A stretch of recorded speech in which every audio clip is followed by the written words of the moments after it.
வணக்கம். இந்த சுவாரஸ்யமான விளக்கப்பதிவுக்கு உங்களை வரவேற்கிறேன். இன்னைக்கு நாம ஒரு அட்டகாசமான மேகங்களுக்கு மேல மிதக்கிற ஒரு மாய உலகத்துக்கு போக போறோம். இது வெறும் கதை இல்லைங்க. நாம அடிக்கடி மறந்து போற பொறுமை அப்படிங்கிற ஒரு விஷயத்த பத்தினது. இப்போ 13 வயசான அர்ஜுன பாருங்க. அவனோட கூர்மையான அமைதியான கண்கள், அந்த எளிய நீல நிற குர்தா, இதெல்லாம் பார்த்தாலே அவன் ஏதோ ஒரு பெரிய விஷயத்துக்காக காத்துக்கிட்டு இருக்கான்னு புரியுது இல்லையா? ஆமாங்க, அவன் தேடுறது ஆகாசபுரி அப்படிங்கிற ஒரு பிரம்மாண்டமான நகரத்தை. சரி, இந்த ஆச்சரியமான பயணம் எப்படி ஆரம்பிச்சதுன்னு பாப்போமா? இந்த பயணம் அர்ஜுனுக்கு 6 வயசு இருக்கும்போதே தொடங்கிடுச்சு. அவனோட தாத்தா விக்ரம் வெள்ளமுடி, முகத்துல சுருக்கங்கள் இருந்தாலும் ரொம்ப அன்பான கண்கள் கொண்ட ஒரு முதியவர். அவர் இருக்கிற தருவாயில ஒரு மர்மமான பட்டு வரைபடத்தை குட்டி அர்ஜுன் கையில திணிச்சாரு. அப்போ அவர் முகத்துல ஒரு ஆழமான மர்மமான புன்னகை இருந்துச்சு. அவர் சொன்ன ஒரு வார்த்தை தான் இந்த மொத்த கதையோட அஸ்திவாரம். நீ அவசரப்படுற அந்த நொடியில அது மறைஞ்சிடும். அதாவது ஆகாஷபுரி நகரம் பொறுமையா இருக்கிறவங்களுக்கு மட்டும்தான் தன் உருவத்தை காட்டும். அவர் கண்ண முன்னே அந்த நிமிஷம் அர்ஜுனோட வாழ்க்கையில ஒரு பெரிய தேடல் ஆரம்பமாச்சு. இதுல ரொம்ப ஆச்சரியமான விஷயம் என்ன தெரியுமா? அர்ஜுன் அந்த வரைபடத்தை யாருக்கும் தெரியாம 7 வருஷமா ரகசியமா பாதுகாத்து வந்தான். கிட்டத்தட்ட 10,000 முறையாவது அதை திறந்து பார்த்திருப்பான். அதுல மேக அமைப்புகள், காத்து வீசுற திசைகள், நட்சத்திரங்களோட இடங்கள்னு நிறைய நுணுக்கமான விஷயங்கள் இருந்துச்சு. அதோட நடுவுல ஒற்றை தங்க புள்ளியா ஆகாசபுரி குறிக்கப்பட்டிருந்துச்சு. சாத்தியமே இல்லாத ஒரு நகரம் அது. ஆனா அவன் இத பத்தி வீட்லயோ நண்பர்கள்கிட்டயோ மூச்சு கூட விடல. ரொம்ப பொறுமையா காத்துக்கிட்டு இருந்தான். அர்ஜுனுக்கு 13 வயசு வந்ததும் அந்த பயணத்துக்கு தயாராகிட்டதா அவன் உணர்ந்தான்.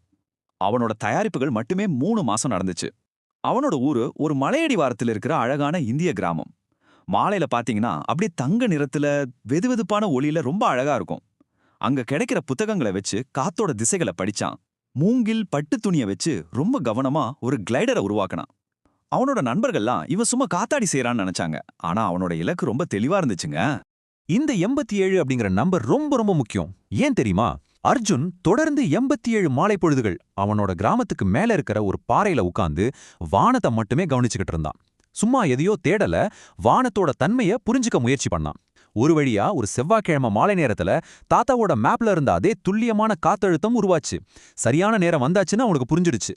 உடனே அவனோட பழுப்பு நிற ஜாக்கெட்டை மாட்டிக்கிட்டான், கண்ணாடிய நெத்தியில ஏத்தி வச்சுக்கிட்டான், அம்மாவுக்கு ஒரு தைரியமான கடிதத்தை எழுதி வச்சுட்டு தன் கிளைடரை எடுத்துக்கிட்டு வானத்துல பறக்க ஆரம்பிச்சான். அவன் மேல போக போக அவனோட சின்னஞ்சிறு கிராமத்தோட அந்த மண் நரங்கள், வயல்வெளிகள் எல்லாம் அப்படியே சுருங்கி ஒரு பிரம்மாண்டமான கழுகு பார்வை காட்சியா மாறி கீழேயே மறைஞ்சு போச்சு.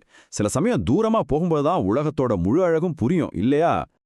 அந்த ஈரமான மேக அடுக்குகளை தாண்டி அவன் மேல போனதும் அவனுக்கு முன்னாடி ஒரு புதிய உலகமே திறந்ததுங்க.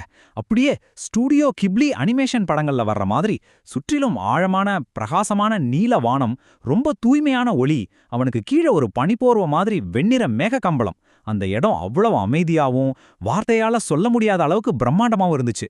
அங்கிருந்து தான் அவனோட உண்மையான தேடல் ஆரம்பமாகுது. அந்த பட்டு வரைபடத்துல சொன்னபடி 4 குறிப்பிட்ட காத்தோட்டங்கள் ஒன்னா சேர்ற ஒரு இடத்த அவன் கண்டுபிடிக்கணும்.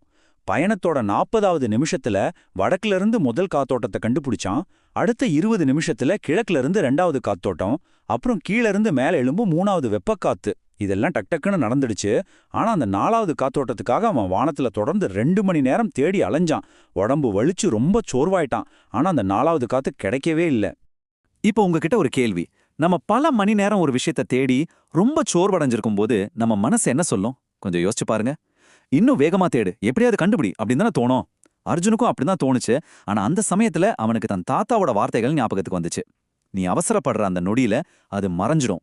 உடனே அவன் தன் தேடலை அப்படியே நிறுத்திட்டு எந்த பதற்றமும் இல்லாம வானத்துல சும்மா மிதக்க ஆரம்பிச்சான். அவன் அப்படி அமைதியா மிதக்க தொடங்கி கிட்டத்தட்ட 90 நிமிஷங்கள் ஆயிடுச்சுங்க. சுற்றிலும் பரந்த நீல வானம், கீழே மேகங்கள். எந்த ஒரு அவசரமும் இல்லாம அவன் அப்படியே காத்துக்கிட்டு இருந்தான். அந்த 90 நிமிஷ பொறுமைக்கு பிறகுதான் ஒரு வழியா மேற்குல இருந்து அந்த மென்மையான 4வது காத்தோட்டம் அவனை வந்து சேர்ந்தது. இப்போ நாம பார்க்க போறதுதான் இந்த பயணத்தோட ரொம்ப முக்கியமான இடம். அதாவது அமைதி புள்ளி. 4 திசைகள்ல இருந்தும் வர்ற காத்தோட்டங்கள் ஒன்னு சேர்ற மையப்புள்ளி அது. 4 நதிகள் சந்திக்கிற இடத்துல உருவாகிற ஒரு அமைதியான சுழல் மாதிரி 4 திசைகள்ல இருந்தும் மெல்லிய ஒளிக்கதிர்கள் ஒன்னிணைஞ்சு ஒரு துல்லியமான அமைதியை அங்க உருவாக்கி இருந்துச்சு. அர்ஜுன் நேரா அந்த மையத்துல தன் கிளைடரை நிறுத்தி மிதக்க ஆரம்பிச்சான். இந்த 43 அப்படிங்கிற நம்பர் பொறுமையோட உச்சக்கட்ட சோதனையை குறிக்குதுங்க. அந்த அமைதி புள்ளி அடைஞ்ச பிறகும் உடனே எதுவும் நடந்துரல. அர்ஜுன் குளிரிலையும் பசியிலையும் ரொம்ப வாடினான். கீழே இருக்கிற மேகங்கள் எல்லாம் சாயங்கால நேரத்தை குறிக்கிற மாதிரி இளஞ்சிவப்பு நிறமா மாற ஆரம்பிச்சிருச்சு. இப்படியே அந்த சத்தமிடுற கிளைடர்ல முழுசா 43 நிமிஷங்கள் அசையாம காத்துக்கிட்டு இருந்தான் அர்ஜுன். அந்த 43வது நிமிஷத்தோட முடிவுல அவனுக்கு நேர இருந்த மேகங்கள் ஒரு நாடகத்திரை மாதிரி மெதுவா விலகுச்சு. உள்ள ஆகாசபுரி, கற்பனை கூட பண்ணி பார்க்க முடியாத ஒரு காட்சி அது. ஆழமான நீல வானத்தோட பின்னணியில மாலையோட தங்க நிற ஒளியில தகதகன்னு மின்னிக்கிட்டு மிதக்கிற ஒரு பிரம்மாண்டமான தீவு. 2 கிலோமீட்டர் பரப்பளவு, வெள்ளைக்கல் கோபுரங்கள், வெள்ளி பாலங்கள், பேரே தெரியாத மாயாஜால வண்ண பூக்கள், மேகங்களுக்குள்ள மறைஞ்சு போற அருவிகள்னு அந்த இடம் பார்க்கவே அவ்வளவு அற்புதமா இருந்துச்சு. அர்ஜுன் ரொம்ப மெதுவா அந்த நகரத்தோட வெள்ளைக்கல் தரையில தரையிறங்கினான். அங்க மனிதர்கள் வாழ்ந்துகிட்டு இருந்தாங்க. அவங்க வானத்தோட வேகத்துக்கு ஏத்த மாதிரி எந்த அவசரமும் இல்லாம ரொம்ப நேர்த்தியா அந்த வெள்ளி பாலங்கள்ல நடந்துகிட்டு இருந்தாங்க. அப்போ அங்கே ஒரு முதியவள் வந்தாங்க. அவங்களுக்கு வயசே ஆகாத மாதிரி ஒரு தோற்றம். உயரமான உருவம், வெளிர் சாம்பல் நிற கண்கள், அந்தி வானத்தோட நிறத்துல நீளமோ வெள்ளியுமான அவங்களோட ஆடைகள் காத்துல ரொம்ப மெதுவா அசைஞ்சுது. அவங்க அர்ஜுன் கிட்ட அவன் அந்த அமைதி புள்ளிய கண்டுபிடிச்சத பத்தி எந்த ஆச்சரியமும் இல்லாம கேட்டாங்க. அர்ஜுன் தன் தாத்தா விக்ரம் நாயரோட பேரை சொன்னதும் அந்த முதியவரோட முகத்துல ஒரு சின்ன நெகிழ்ச்சி. 40 வருஷங்களுக்கு முன்னாடி விக்ரம் அங்க வந்ததையும் அவர் திரும்ப போகும்போது எதிர்காலத்துல தன்னோட பொறுமை இருக்கிற தன் பேரை இங்க வருவான்னு அவர் கணிச்சு சொன்னதையும் அவங்க அர்ஜுன் கிட்ட சொன்னாங்க. அப்படியே அந்த உயரமான வெள்ளி பாலங்களை கடந்து முதியவள் அர்ஜுன ஒரு சின்ன அறைக்கு அழைச்சிட்டு போனாங்க. அங்க ஒரு மர அலமாரியில ரொம்ப இதமான விளக்கொளில பட்டு துணியில சுற்றப்பட்ட ஒரு பழைய புத்தகம் இருந்துச்சு. அத அவனோட தாத்தா விக்ரம் தான் கைப்பட எழுதின குறிப்பேடு. ஆகாசபுரிய பத்தின பல அறிவியல் கணக்கீடுகளும் வரலாறும் அதுல ரொம்ப தெளிவா எழுதப்பட்டிருந்துச்சு. அந்த புத்தகத்தோட கடைசி பக்கத்துல அர்ஜுனுக்காக ஒரு கடிதம் இருந்துச்சு. அவசரப்பட வேண்டிய நேரத்துல நீ பொறுமையா இருந்திருக்க, அது சாதாரண விஷயம் இல்ல, உலகத்திலேயே ரொம்ப அரிதான பண்பு அப்படின்னு தாத்தா எழுதியிருந்தார். மேலும் அமைதி புள்ளியை கண்டுபிடிக்கிற பொறுமை இருக்கிறவங்களுக்கு இந்த நகரம் எப்பவுமே இங்கதான் இருக்கும் அப்படிங்கிற அந்த வரி ஆகாசபுரியோட மாயாஜாலம் பொறுமைக்கு மட்டுமே கிடைக்கிற பரிசு அப்படிங்கிறத ரொம்ப தெளிவா உணர்த்துச்சு. அர்ஜுன் அந்த தங்க நகரத்துல 2 நாட்கள் தங்கியிருந்தான். அந்த அழகிய வெள்ளி பாலங்கள்ல நடந்தான். கற்பனைக்கே எட்டாத மலர்கள் பூத்த தோட்டங்கள்ல உட்கார்ந்து தான் கிட்ட இருந்த சின்ன தோல் குறிப்பேட்ல எல்லாத்தையும் குறிச்சுக்கிட்டான். சூரிய ஒளியும் தேனும் கலந்த சுவையுடைய உணவை சாப்பிட்டான். ஆகாசபுரியோட அந்த அவசரமில்லாத ரொம்ப நிதானமான வாழ்க்கையோட அழக அவன் முழுசா உள்வாங்கிக்கிட்டான். 3வது நாள் காலை அர்ஜுன் புறப்பட தயாரானான். அவன் திரும்பவும் வருவானான்னு அந்த முதியவள் கேட்டப்போ கண்டிப்பா வருவேன்னு அர்ஜுன் ரொம்ப உறுதியா சொன்னான். அப்போ அவங்க ஒரு விஷயத்த கவனிச்சாங்க. அர்ஜுனோட கண்கள்ல இப்போ அவனோட தாத்தா கிட்ட இருந்த அதே பார்வை இருந்துச்சாம். வாழ்நாள் முழுக்க சுமந்து செல்லக்கூடிய ஒரு மாபெரும் பாடத்தை கத்துக்கிட்ட ஞானிகளோட கண்கள்ல தெரிகிற அந்த அமைதியான பார்வை அது. அவன் கிளைடர்ல ஏறி திரும்பவும் வானத்துல கீழறங்க தொடங்கினான். மேல இருந்து பார்க்கும்போது காலை சூரிய ஒளியில அந்த தங்க நகரம் கடைசி முறையா தகதகன்னு மின்னுறத அவன் பார்த்தான்.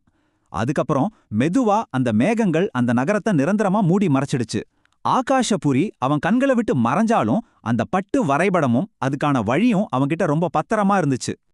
அவன் தான் கிராமத்துக்கு திரும்பி வந்தப்போ காலை நேரம் அவனோட அம்மா வாசல்ல தேநீரோட காத்துக்கிட்டு இருந்தாங்க. அர்ஜுனோட முகத்துல இருந்த அந்த முதிர்ச்சியை பார்த்தா அவங்க, கண்டுபிடிச்சிட்டியா, அது உன்னோட இந்த பயணத்துக்கு தகுதியானதா இருந்ததா அப்படின்னு கேட்டாங்க. அந்த 43 நிமிட காத்திருப்பையும் அமைதி புள்ளியும் நினைச்சு பார்த்த அர்ஜுன் ரொம்ப அழகா சொன்னான்.